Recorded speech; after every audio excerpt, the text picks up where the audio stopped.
Whether we like to admit it or not, these days we're all scared of live-action reboots. And who can blame us? We asked for nostalgia, but we got remakes that forgot why the originals worked. The Lion King of 2019 gave us a crying Simba with a blank face. Mulan tested our tempers, and The Last Airbender was an absolute disaster. Yet remakes like the 2015 Cinderella and the 2025 Lilo and Stitch got it right. So what did these guys do correctly that Mulan or The Lion King failed to do? How do you reboot to a live action, and how do you not? To reboot an animated story into a live action movie, you need to do 4 things. The first is pretty straightforward: preserve the story. Think of the original as a delicious cake recipe. You can change the frosting, you can add some fancy sprinkles, but if you replace the sugar with salt, you've ruined the whole thing. To really understand what it means to preserve the story, let's look at the example of the 2015 Cinderella. When this movie came out, everyone fell in love because it remembered exactly what the original was all about. It didn't try to make Cinderella a warrior princess or pussify the stepmother. Instead, it embraced the fairy tale tight. The core of the story is simple: a girl who is kind and resilient, facing cruelty, and eventually having her inherent goodness rewarded by magic and love. The remake kept every single one of those main ingredients.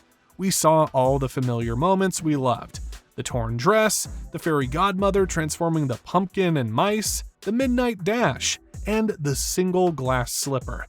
But here's the clever part: the movie added depth without changing the plot. Have courage and be kind. That mantra became the emotional spine for the entire movie. We see her actively choosing kindness even when she wants to scream, which makes her strength believable. We even got to see a little bit more of the prince, giving him a personality that made the love at first sight feel more genuine. You shouldn't be this deep in the forest alone. I'm not alone, I'm with you, mister. And the wicked stepmother, played by the fantastic Cate Blanchett, was given a bit of a tragic backstory that explained why she was so bitter without letting her off the hook. The movie's look was also amazing, using stunning, intricate costumes and real sets. Remember how the ballroom, lit by 5,000 candles, gave the world a sense of reality and grandeur that made the magic feel even more real? Yup, that's how it's done.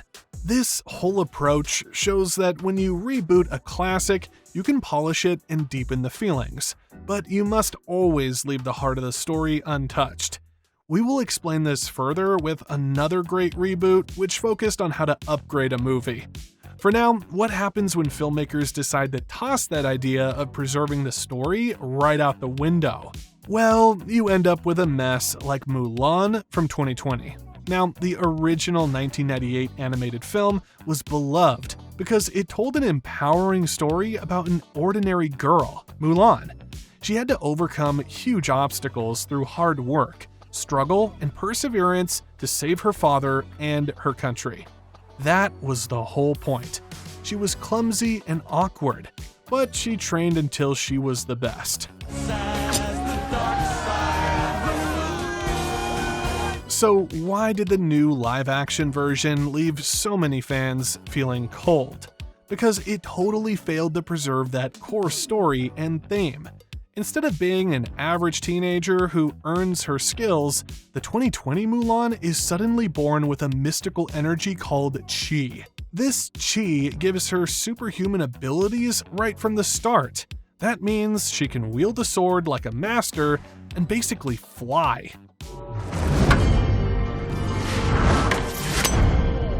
The original Mulan was relatable because her journey was a fight to get better. But by making this live version a chosen one with innate power, the movie completely erased the beautiful, empowering message that skill is acquired through perseverance. Everyone loved watching the original go from the worst soldier to the best, but the new story tells us that she was special all along and just needed to stop hiding it? And all for what? Just because you want to push a political agenda? Well, consider it pushed out of our minds. No one is taking your unrealistic lesson home, that's for sure. But it gets worse than just the theme or the message. The story was further stripped down by taking out other vital parts.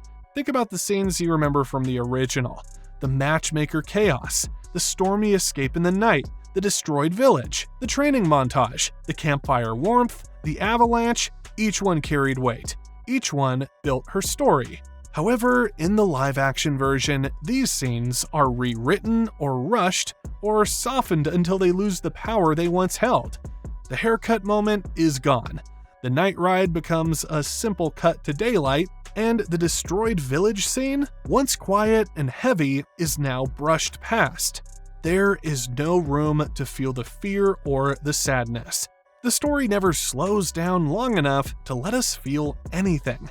And what about the songs? The animated Mulan used music to move the story. Reflection showed Mulan's struggles.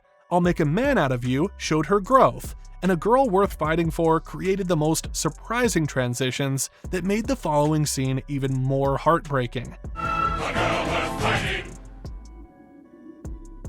Indeed, removing the songs knocked out important steps in the story's rhythm. Imagine a Mulan movie without the comedy or the heart. That's what happened when they removed the funny songs and, worst of all, the wisecracking dragon guide Mushu. Mushu was Mulan's closest friend and sidekick, giving her advice, even if it was mostly bad. But he made the adventure fun. Now that's what I call Mongolian barbecue. Taking him out meant the story lost all of its levity and charm. They also removed Mulan's iconic love interest, Captain Li Shang, replacing him with two less memorable characters, which further flattened the emotional storyline. This is why preserving the story matters.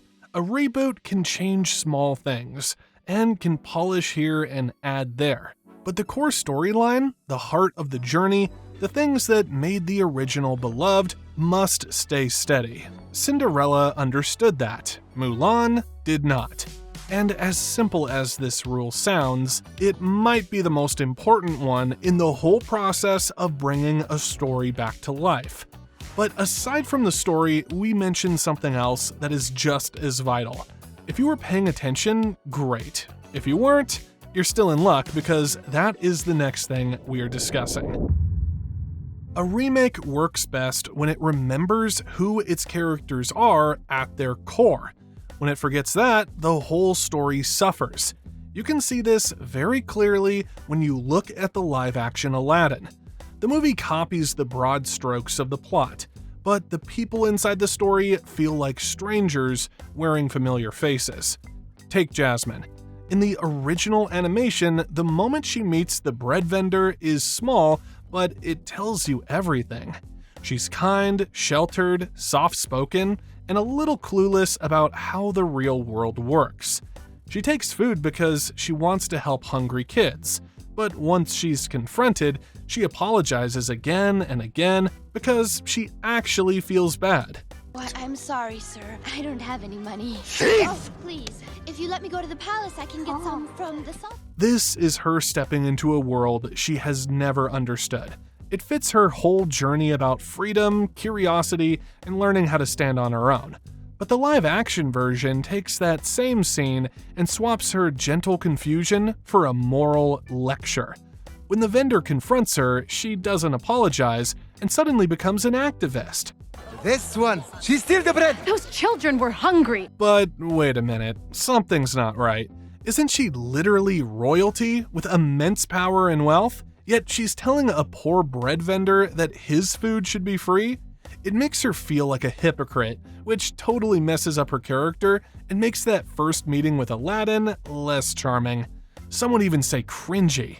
And here's the real problem. When a remake builds a character on messages instead of personality, the story stops feeling honest. You start pulling away as a viewer because you cannot see the girl from the animation anymore. The same thing happens with Jafar. The original Jafar was tall, sharp, and dangerous. His voice carried this cold, silky threat that made him feel like a real villain, someone who loved power for its own sake. Now where were we? Yes, abject humiliation. The remake softens him in the wrong way. He becomes younger, more handsome, more talkative, and strangely insecure. Instead of being a wicked sorcerer who knows exactly what he wants, he suddenly has a sad backstory about growing up poor. The movie tries to humanize him, but it forgets that Jafar's whole role in the story is to be frightening, clever, and unpredictable.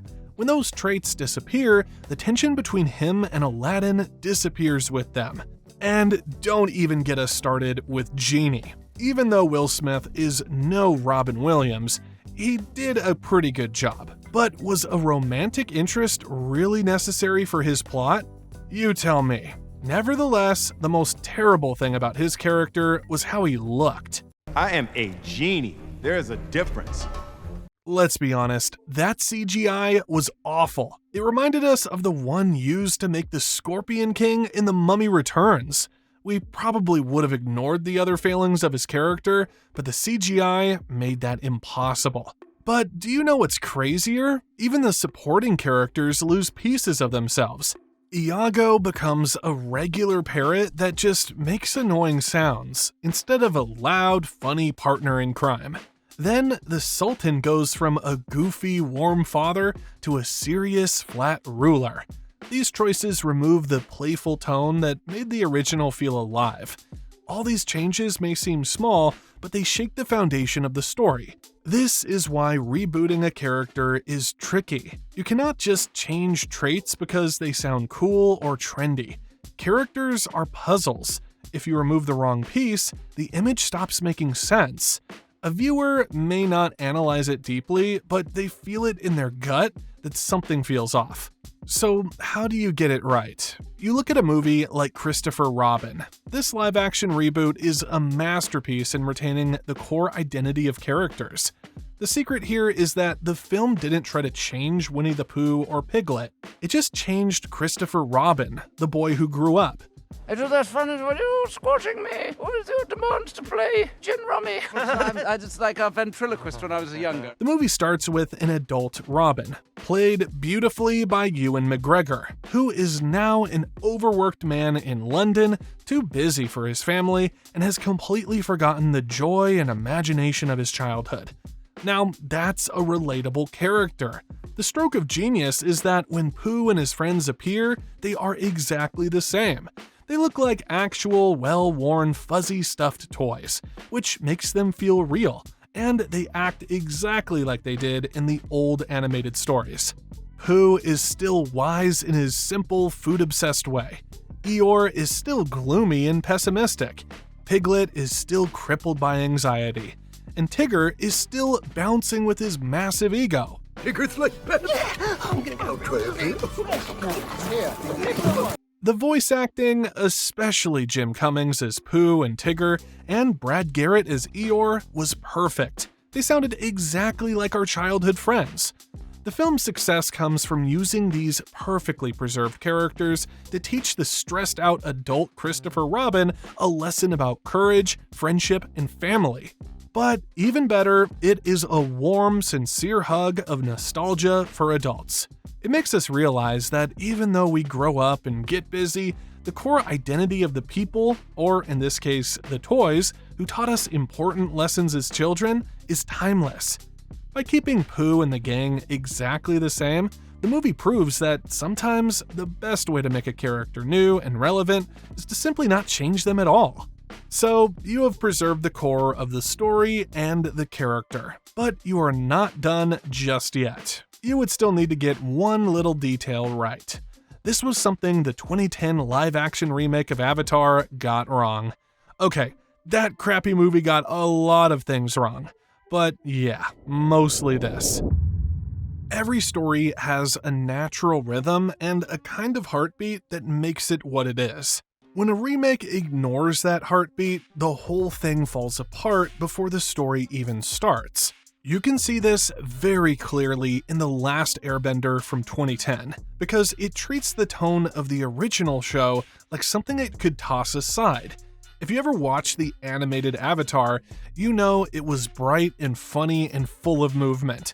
The world felt alive, and even the quiet moments had this warm glow. Little soldier boy, come marching home. Okay, maybe that was too much. But you get the point we're trying to make about the vibe. And there's more. The bending had style, the characters had personality, the jokes landed, and the danger felt real. So imagine someone taking all of that and squeezing it into a cold, stiff jar where everybody speaks in a flat voice and every scene feels like homework. That is what happened. One of the first signs that something was wrong was the way the movie changed the names. We grew up hearing Aang, Sokka, and Iroh. In the movie, we get Ong and Iroh and Sokka. My name is Ong, and I'm the Avatar.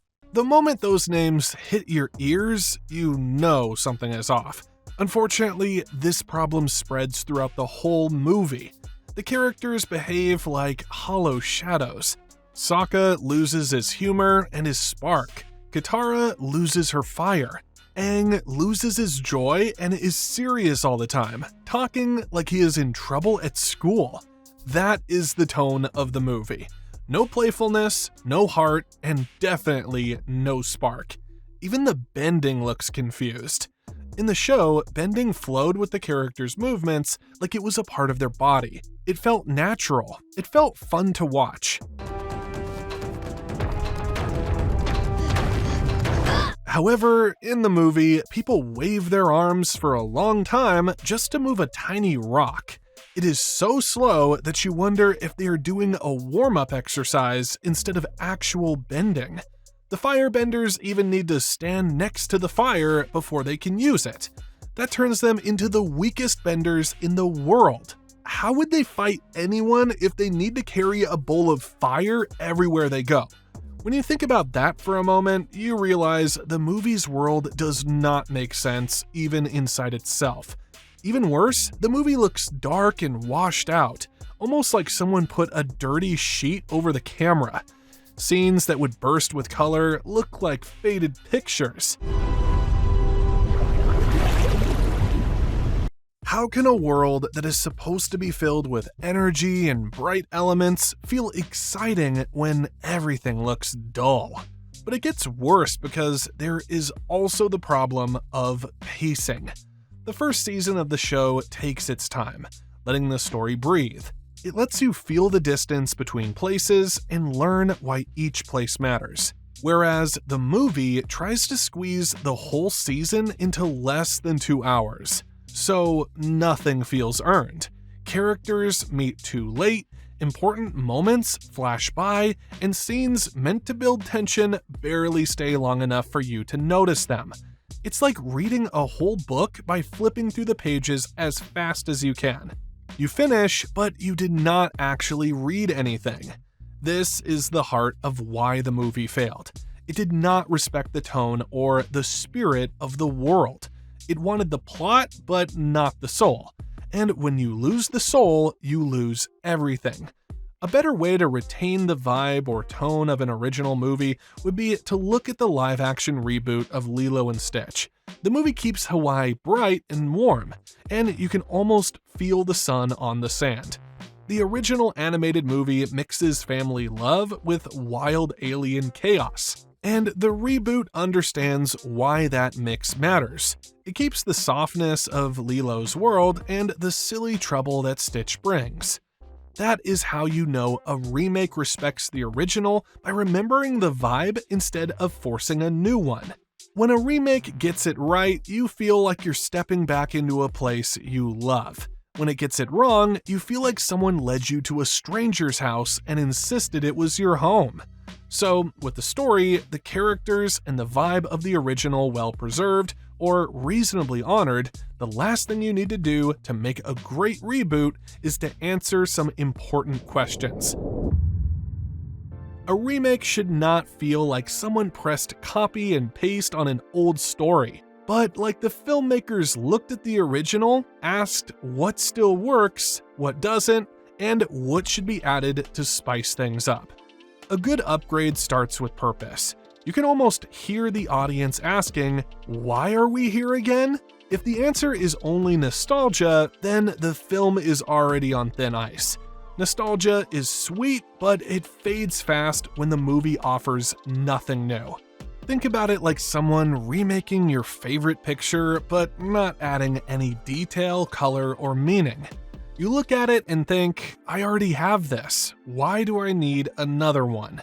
That was the problem with many recent remakes. They brought nothing fresh. They repeated scenes almost line for line and expected people to clap simply because the characters looked realistic now. But realism by itself is only an update, whereas an upgrade needs intention. Paddington understands this better than most. The original books were simple, cozy stories about a kind bear trying to find his place in a new home. The live-action films could have copied that exactly, but instead they took the heart of the story and built something bigger around it.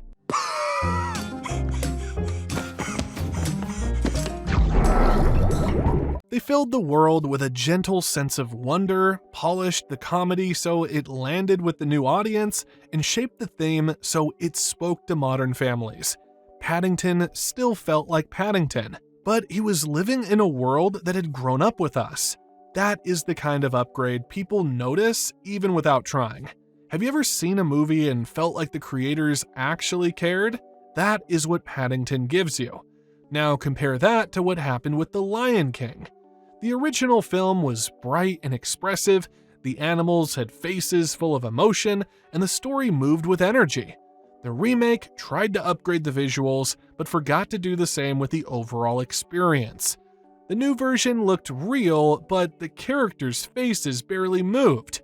This photorealistic style, while technically impressive, destroyed the emotional core of the film. When Simba cried, it looked like any other lion cub opening its mouth. It lacked the expressive tears and panicked human-like facial expressions that made the original so heartbreaking. It was a stampede. He tries to save me. It was an accident. This aesthetic failure was compounded by other poor creative choices that killed the film's energy. Because the animals were too realistic, the movie removed much of the chaotic fun from the original musical number. It turned scenes like I Just Can't Wait to Be King into a simple chase scene instead of a vibrant, colorful explosion of visual comedy. But the most painful downgrade was when Scar sang Be Prepared. The moment felt like the movie itself was embarrassed to let the scene be as dramatic and as iconic as the villain song we know and love. Scar was just out there shouting and jumping from rock to rock. I'll be king! Undisputed, respected, saluted! Furthermore, the relentless pursuit of realism left the characters feeling flat. Scar was made less charismatic and more like a generic angry tyrant. He lost the sly magnetic charm that made him a great villain. The voice actors, despite their talent, often sounded detached. They were unable to convey the necessary passion when their realistic CGI faces couldn't move to match the emotion. Ultimately, by obsessing over the look of the fur, the live-action Lion King completely forgot to update the feel of the movie, resulting in a technically beautiful but completely soulless reboot. But here's another thing studios like Disney usually miss. A good upgrade also means knowing what actually needs improvement, or even whether a remake should be made in the first place. If it should, then it probably should be for a story where the original film did not reach its full potential. That's why something like a rumored live-action Black Cauldron remake makes sense. The original had an interesting world, but did not land well. A reboot could fix the weak storytelling, build richer characters, and polish the tone without stepping on a classic. That is a real chance to make something better, not just newer. And maybe that's the question every studio should ask before touching an old story. Are we improving something, or are we disturbing something that was already complete? Whatever your answer is, just ensure the core of the story, the characters, and tone are preserved, or else you will get disasters like the one we've just seen. But one other thing peculiar to some of these bad reboots was how they started. Right from their first few minutes, they showed us how terrible the remaining minutes would be. Coincidentally, we just made a video detailing the exact ways to start a movie and make that ultimate first impression the right way. Go check it out now.